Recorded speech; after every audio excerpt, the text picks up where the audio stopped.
वेद, स्वदेशी और वैदिक संस्कृति की निष्काम सेवा, साधना और संघर्ष के पतंजलि योगपीठ परिवार के 20 वर्ष पूर्ण हो चुके हैं। 5 जनवरी 1995 को कनखल की ही इस पुण्य धरा से यह ईश्वरीय कार्य प्रारंभ हुआ। मैं जिस स्थान पर खड़ा हूं, यह पुण्य भूमि है प्राचीनतम तीर्थ कनखल की। यहीं पर हमारे दादा गुरु ब्रह्मलीन स्वामी कृपालु जी महाराज जी ने आश्रम की स्थापना की थी करीब 90 साल पहले। और तब से यहां से विश्व ज्ञान पत्रिका निकलती थी। स्वतंत्रता सेनानियों की यह शरणस्थली थी। फिर पूज्य कृपालु देव जी महाराज जी की बहुत सेवा की हमारे गुरुदेव पूज्य स्वामी शंकरदेव जी महाराज जी ने। और जिस समय ये आश्रम यहां पर स्थापित हुआ, उस समय खाली ये लाल बिल्डिंग थी और चारों तरफ एकदम शुमशान स्थान था। अब यहां चारों तरफ घनी आबादी है। 20 साल पहले जब हम आए थे, उस समय भी यहां पर इस आश्रम के सिवा और कुछ न था। कृपालु बाग इसको कहते थे। हमारे दादा गुरुजी के नाम से स्थान जाना जाता है। और अभी भी हम, क्योंकि सबसे पहला ट्रस्ट दिव्योग मंदिर ट्रस्ट 5 जनवरी 1995 को बना, और उस समय दिव्योग मंदिर ट्रस्ट कृपालु बाग आश्रम कनखल, यही एड्रेस आप शुरू में सुना करते थे। अब पतंजलि योगपीठ का बहुत बड़ा यश देश और दुनिया में फैल चुका है। तो पतंजलि योगपीठ, जो कि एक पूरी संस्थान की गतिविधियों का मुख्य केंद्र बन चुका है, इसकी स्थापना यहां पर हुई। यहीं पर जो बाईं तरफ आप मेरे देख रहे हैं, थोड़ा सा दरवाजा खुला हुआ है। ये दरवाजा तो बहुत बाद में लगा था। इसी कमरे में करीब 10 साल में रहा हूं। ना कोई लैट्रिन, ना कोई बाथरूम। यहां छत के ऊपर अभी भी आप देख रहे हैं टंकी लगी हुई। टंकी तो बहुत बाद में लगी। ये पुरानी ऊपर छोटी सी टंकी बनी हुई है। यही एकमात्र टंकी हुआ करती थी। यहां मेरे बाईं ओर जो है, यहां पर कुछ बाथरूम्स हुआ करते थे, वो बाद में तोड़ दिए गए। एक जामुन का पेड़ था, वो सूख गया अभी यहां। एक यहां शहतूत का बहुत बड़ा पेड़ था, उसमें करीब 50 तख्त बनाए थे। इतना बड़ा पेड़ था। और जहां पर आज ये अलग अलग भवन बने हुए हैं, मेरे दाहिनी ओर यहाँ पर ये योग मंदिर बना सबसे पहला। और उसके बाद फिर दिव्य फार्मेसी की शुरुआत, जो आज विश्व की सबसे बड़ी फार्मेसी, उसकी शुरुआत भी यहीं से हुई थी। मैं विस्तार से इन सब बातों को बताऊंगा। तो मैं आज जब 20 वर्ष के इस निष्काम सेवा, साधना, संघर्ष कि कालखंड को याद करता हूं, तो इसके साथ बहुत कुछ जुड़ा हुआ है। इतनी यादें जुड़ी हुई हैं और उनके पीछे की एक सतत निष्काम सेवा, साधना और संघर्ष की पूरी एक कहानी जुड़ी है। उसको हम बताएंगे आपसे। मैं थोड़ा सा इस बिल्डिंग का आपको परिचय करा दूं। सबसे पहले यही हम लोग आए थे, श्रद्धेय आचार्य बागशन जी, और हम सब यही रहा करते थे। श्रद्धेय आचार्य जी यहाँ नीचे वाले कमरे में रहा करते थे, जिस पर अभी लॉक लगा हुआ है। यहाँ पर रहा करते थे। यहाँ जो आप मेरे इधर पीछे की तरफ दाहिनी ओर जो नीम का पेड़ देख रहे हैं, ये पेड़ उस समय एक छोटा सा 2-2.5 फीट का एक पौधा हुआ करता था। आज ये 20 सालों में वृक्ष बन चुका है। और क्योंकि यहाँ पर सेवा देने वालों की संख्या बहुत बढ़ चुकी है, तो यहाँ भी कई सौ लोग सुबह से शाम तक भोजन प्रसाद पाते हैं। ये सबसे पुरानी रसोई यहीं पर थी, वहीं पर आज भी वो अखंड चल रही है। और ये सबसे पहला चिकित्सालय हुआ करता था, जो पीछे आम, ये देसी आम बहुत ही स्वादिष्ट आम लगता है इसमें। इसके नीचे जो आगे जालियां लगी हुई हैं और पीछे कमरा बना हुआ है, चूहा करता था। अब तो ये काफ़ी अच्छा हो चुका है। यहाँ पर काफ़ी दिन श्रद्धेय आचार्य जी ने चिकित्सा की सेवा दी है। लाखों रोगी यहाँ से लाभान्वित हुए हैं। उसके बाद फिर ये कार्य आगे बढ़ा। अभी जहाँ पे ये औषधालय लिखा हुआ देख रहे हैं, ये बिल्डिंग बहुत बाद में बनी है। और इस बिल्डिंग के पीछे की जो आप बिल्डिंग देख रहे हैं, वो जो बिल्डिंग है वो तो फार्मेसी की बिल्डिंग है। उसमें अभी 3 फ्लोर की है वो, ग्राउंड, सेकेंड और जो है उसके बाद में ऊपर की एक और मंजिल है। तो ग्राउंड फ्लोर, सेकेंड फ्लोर, फिर थर्ड फ्लोर, इस तरह से। यहाँ नीचे हमारे पास में इतना सामर्थ्य नहीं था कि हम बहुत बड़ी बिल्डिंग बना सके, तो सबसे पहले यहाँ टीन सेट डाला था। इधर भी अभी भी टीन सेट वो लगा हुआ है। वहाँ पर गौशाला थी हमारी दाहिनी ओर। यहाँ पर 2 फिर 4-5 गाय रहा करती थी। माने हमारे पास में लेंटर डालने के लिए पैसा नहीं था। अपने हाथों से ईंट और गारे से चिनाई करके हमने गौशाला बनाई थी। और फार्मेसी के लिए 5 टीन सेट के कमरे बने थे। उसमें हमारे दिव्योग मंदिर ट्रस्ट के संस्थापक ट्रस्टी हैं भाई जीवराज पटेल जी। जीवराज पटेल जी ने हमें उस समय सहयोग किया था, तो टीन सेट हम बना सके थे। उसके बाद जैसे थोड़ा सामर्थ्य बढ़ा तो टीन सेट हटा दिया, तो फिर भी लेंटर डालने का सामर्थ्य नहीं था। और क्योंकि इस शरीर की पृष्ठभूमि दक्षिण हरियाणा और राजस्थान के साथ जुड़ी हुई है, तो हमने वहाँ देखा था गाटर पट्टी वाले मकानों को। तो हमने गाटर मंगवाई उधर से ही और पट्टियाँ मंगवाई। तो गाटर पट्टी का ये नीचे वाला अभी भी वो बना हुआ है। गाटर पट्टी के मकान दक्षिण हरियाणा में, राजस्थान में बहुत होते हैं।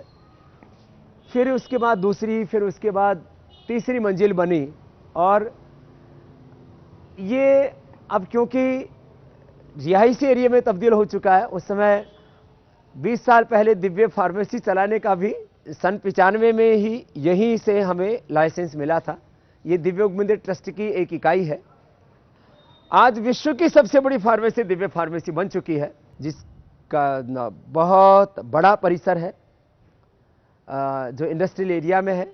उसका भी प्लॉट नंबर 1 ही है, प्लॉट नंबर भी 1 है, और दुनिया की नंबर 1 फार्मेसी है वो।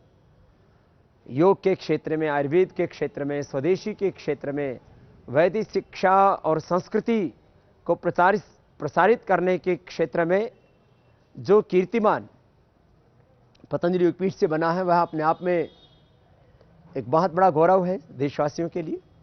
और 20 साल पूरे होने पर बहुत लोगों के मन में उत्सुकता है, जिज्ञासा है, एक आश्चर्य मिश्रित संतुष्टि, स्वाभिमान, गौरव और एक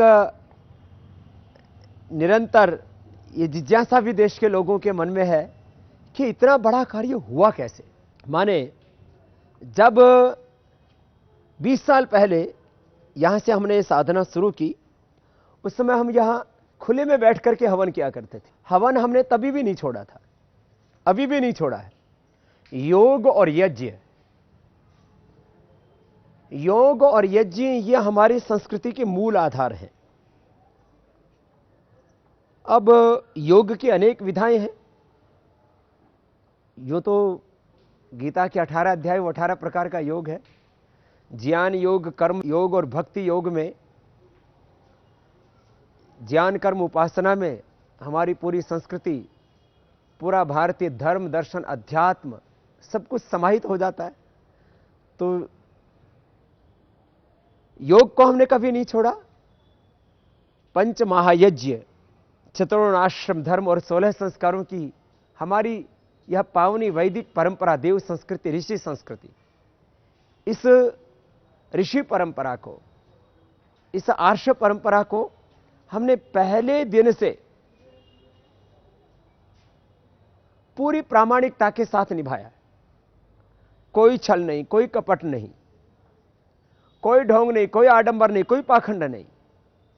प्रामाणिक रूप से ऋषियों के सिद्धांत पर चल करके, ऋषिणाम चरितम सत्यम, महाजनो येन गता सपंथा, संस्रुतेन गमे महिमाश्रुतेन विराधिसी।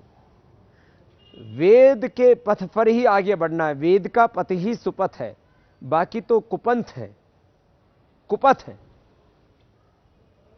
हमने पहले ही दिन से यज्ञ किया। यहां पीछे एक अखाड़ा हुआ करता था जहां कुश्ती किया करते थे, फिर गंगा जी में स्नान करने के लिए जाते थे। आज वैसे तो बहुत दिन पहले, करीब मुझे लगता है ये यज्ञशाला करीब 15 साल से अधिक हो गए होंगे इसको बने हुए, जिसको आप पीछे देख रहे हो। और फिर अब तो इसके पीछे की ओर देख रहे हैं, वो सब भवन भी बन चुके हैं। ये सब बाद का विस्तार है। जैसी ये फार्मेसी थी, उसका एक चिन्ह आप देख सकते हैं। यहां मेरे दाहिनी ओर एक कोना है जहां पर आपको उस समय के चिन्ह दिखाई दे सकते हैं। वो दाहिनी ओर के कोने पर वो टीन शेड पड़ा हुआ है। ऐसा ही टीन शेड इस फार्मेसी का हुआ करता था। और जैसे कि मैंने कहा, अभी तो उसके टीन शेड के पीछे की तरफ भी जो बिल्डिंग है आश्रम की है। जो पीछे लाल बिल्डिंग बनी हुई है, ये भवन भी आश्रम का है। और यहाँ बाईं तरफ जो आप योग मंदिर देख रहे हैं, क्योंकि दिव्य योग मंदिर ये सबसे पहला ट्रस्ट था अपना, ये भी आश्रम का है। यहीं पर श्रद्धेय आचार्य श्री वात्स्यंत जी महाराज जी ने लाखों रोगियों को आरोग्य दिया। पीछे हर्बल गार्डन हुआ करता था, वो अभी भी यहाँ पर हर्बल गार्डन ज्यों का त्यों है। फिर धीरे धीरे विस्तार हुआ और स्थिति यह हुई कि पहले हजारों फिर लाखों लोग यहां प्रतिवर्ष आने लगे। यहां 1-1 किलोमीटर लंबी लाइन लगने लगी। ना हमारे पास में गर्मी से बचने का उपाय था, न सर्दी से बचने का उपाय था, न वर्षात से बचने का उपाय। इसलिए दिव्य योग मंदिर ट्रस्ट के बाद पतंजलि योगपीठ ट्रस्ट की स्थापना हुई। कनखल के इस आश्रम में जहां आज ये योग भवन बना हुआ है, यहां पर फूलों का बगीचा होता था और वो भी गुलाब के फूल होते थे। ऐसे जिस माँ ने मुझे जन्म दिया, उनका नाम भी माता गुलाब देवी है। वो बगीचा हमने उजाड़ा नहीं, बल्कि पूज्य स्वामी मुक्तानंद जी महाराज जी, जो हमारे गुरुकुल के समय के सहपाठी हैं, उन्होंने गुलाब सहित हजारों नहीं लाखों फूल खिला दिए। और जो सेवा पुष्प खिले हैं पूरे देश में, उसकी तो कोई सानी है ही नहीं। मैंने कहा था कि श्रद्धेय आचार्य वात्स्यंत महाराज जी ने इस आश्रम के प्रवेश द्वार पर ही बाईं ओर जो प्रकोष्ठ था, वहां से हजारों रोगियों को आरोग्य दिया। उसके बाद यह जो कमरा है, आप टीन शेड का ही देख रहे हैं आप, बाद में इसमें एसी भी लग गया था। इसमें लगभग 3 से 5 लाख रोगियों को श्रद्धेय आचार्य श्री ने आरोग्य दिया। ये वो कमरा है। और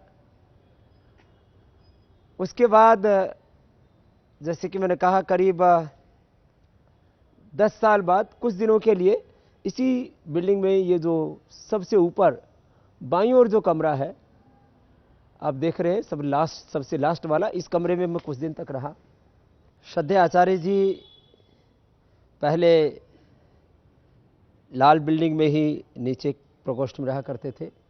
उसके बाद कई वर्षों तक ये जो मेरे दाहिनी ओर आप टीन सेट देख रहे हैं, इसमें ऊपर पूज्य आचार्य बालकृष्ण जी महाराज और नीचे श्रद्धेय स्वामी मुक्तानंद जी महाराज उस समय भी रहते थे, आज भी पूज्य मुक्तानंद जी महाराज जी यहीं पर रहते हैं।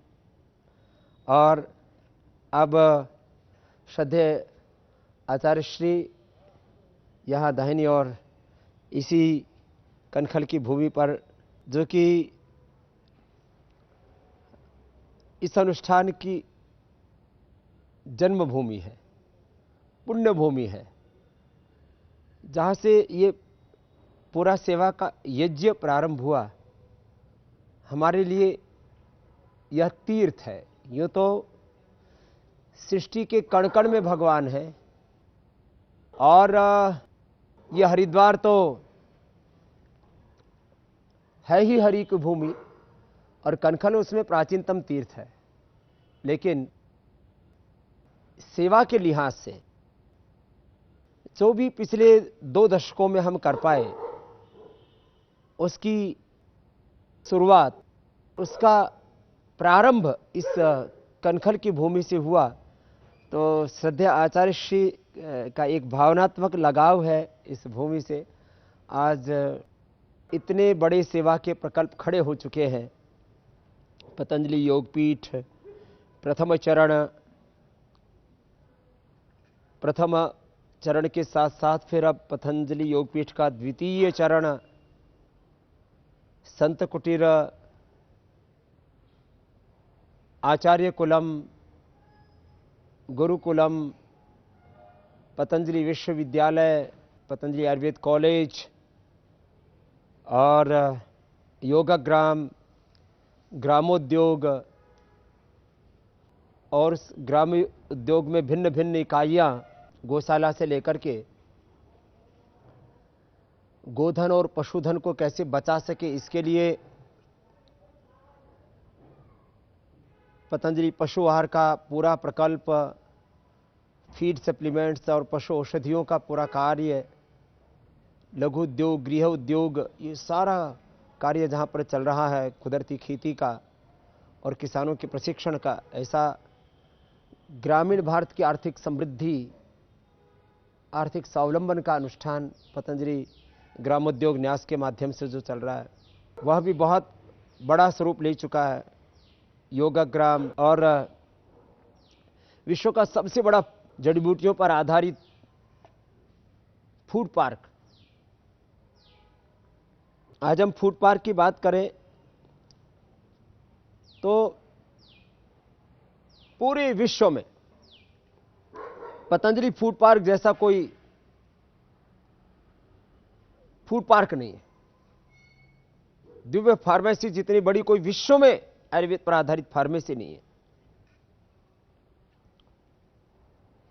फिर ये तो हरियाणा में भी एक बहुत बड़ा गुरुकुल चल रहा है, गुरुकुल किशनगढ़ घासेड़ा।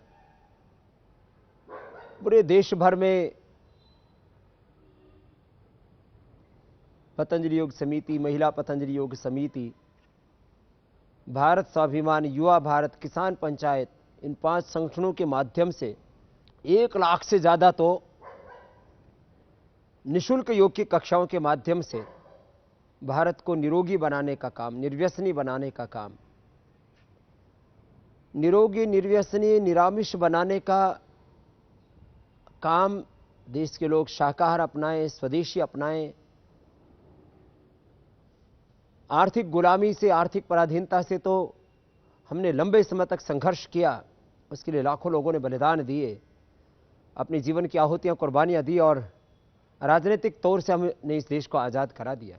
लेकिन आज भी आर्थिक पराधीनता, आर्थिक गुलामियों की बेड़ियों में देश जकड़ा हुआ है। इस देश को आध्यात्मिक और आर्थिक महाशक्ति बनाने के लिए एक तरफ योग का अनुष्ठान, दूसरी तरफ स्वदेशी के द्वारा स्वावलंबी भारत बनाने का अभियान, इस देश को आर्थिक गुलामी, पराधीनता से मुक्ति दिलाने का काम चल रहा है। उसमें संगठन बहुत बड़ी भूमिका निभा रहा है। आज इन 2 दशकों में संस्था और संगठन बहुत विराट रूप ले चुका है। इसमें कुछ नहीं बदला तो वो है श्रद्धेय आचार्य श्री का यहाँ कनखल में आवास, स्वामी मुक्तानंद जी महाराज जी का इसी पुण्य भूमि पर आवास, मैंने कहा एक भावनात्मक लगाव इस धरती से। वैसे तो हम हर क्षण को, हर पल को शुभ मानते हैं, और मैंने कहा सृष्टि के कण कण में, क्षण क्षण में उस प्रभु का वास है, वो सदा हमारे पास है। लेकिन किसी स्थान को भी यश होता है। इस कनखल की पुण्य भूमि को ये यश है, यह गौरव है, इसकी महिमा है कि यहाँ से जो 2 दशक पहले विधिवत ट्रस्ट के माध्यम से सेवा प्रारंभ हुई, वैसे तो हम लोग यहाँ 93 में आ चुके थे, लेकिन 93-94 में ट्रस्ट नहीं बन पाया था। ट्रस्ट बना, उसका भी एक बहुत बड़ा इंटरेस्टेड पहलू है कि ट्रस्ट का रजिस्ट्रेशन कराने तक के लिए हमारे पास में सामर्थ्य नहीं था। धीरे धीरे वो सामर्थ्य भी बढ़ा, 1-1 रुपए से लेकर के 10-10, 50-50, 100-100 रुपए लोगों ने दिए। और यह जो इतना बड़ा विस्तार आप पतंजलि योगपीठ की सेवाओं का विश्वव्यापी देख रहे हो, इस विश्वव्यापी सेवाओं के विस्तार में भाई आज भी कह सकता हूं कि 90% योगदान देश के साधारण लोगों का है, जिन्होंने 50 रुपए, 100 रुपए, 500 रुपए, 1000 रुपए दे करके और इस अनुष्ठान को शक्ति दी, सामर्थ्य दिया। जितने अल्प कालखंड में जितना सहयोग देश के लोगों ने पतंजलि योगपीठ के लिए किया है, मुझे लगता है उतना बड़ा सहयोग शायद ही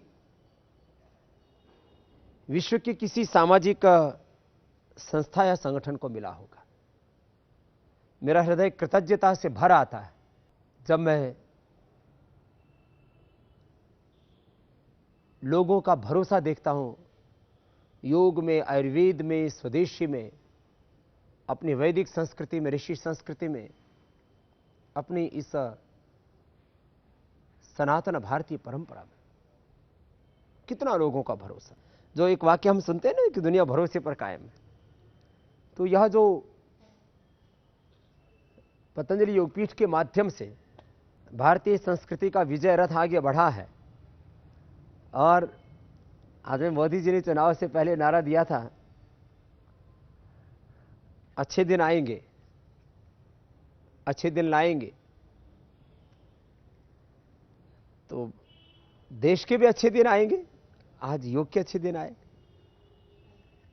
हमने घर घर तक योग को पहुंचाने के लिए पुरुषार्थ किया, देश के लोगों ने साथ दिया, घर घर तक योग पहुंचा, जन जन तक योग पहुंचा और पूरे विश्व में योग पहुंचा। जब आदरणीय मोदी जी ने यूएन के अंदर प्रस्ताव रखा और फिर उस प्रस्ताव के लिए समर्थन जुटाना प्रारंभ किया, 177 देशों ने इंटरनेशनल योग डे के लिए, अंतर्राष्ट्रीय योग दिवस के लिए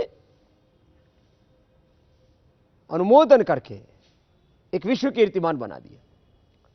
ये भारतीय ऋषियों की विरासत, योग की विजय है, भारत की विजय और मोदी जी के वैश्विक नेतृत्व की विजय। मैं कह रहा था आज योग के अच्छे दिन आए, आयुर्वेद के भी अच्छे दिन आएंगे, स्वदेशी के भी अच्छे दिन आएंगे, वैदिक संस्कृति के भी अच्छे दिन आएंगे और 125 करोड़ देशवासियों के अच्छे दिन आएंगे।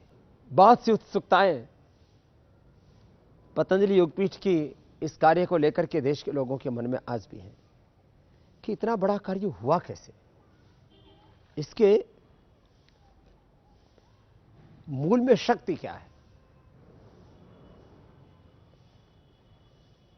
बहुत तरह के प्रश्न मुझसे भी किए गए देश भर में और हमने पूरी प्रामाणिकता के साथ, पूरी पारदर्शिता के साथ देश के सामने जो यथार्थ था उसको रखा, बिना किसी छल कपट के, बिना किसी स्वार्थ के, बिना किसी आग्रह के, बिना किसी दुराग्रह के, बिना किसी रागत द्वेष के।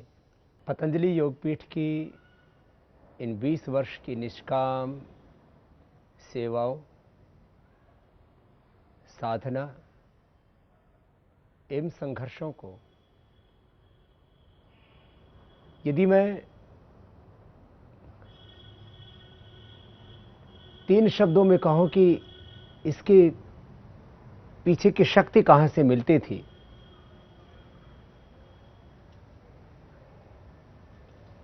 राष्ट्रव्यापी सेवाओं का विस्तार,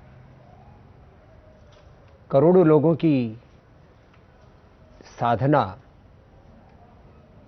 और करोड़ों लोगों को न्याय दिलाने के लिए निरंतर संघर्ष,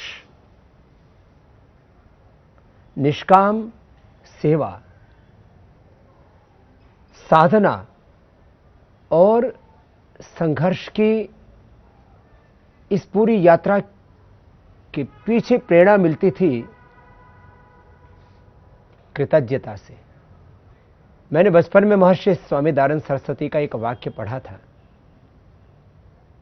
कि कृतज्ञता सबसे बड़ा पाप है और कृतज्ञता से बड़ा कोई दूसरा पुण्य नहीं हो सकता। माता पिता गुरुजन, ये पूरी सृष्टि, पूरा अस्तित्व, सारा ब्रह्मांड और स्वयं ब्रह्म भगवान कितनी कृपा करते हैं हम पर, कितनी करुणा करते हैं, कितना अनुग्रह करते हैं, कितने उपकार हैं इस पूरे अस्तित्व के हम पर। मैं तो भोर में बैठता हूं तो उठते ही माता भूमि ही पुत्र हम पृथिव्याः, धरती माता को, भारत माता को प्रणाम करके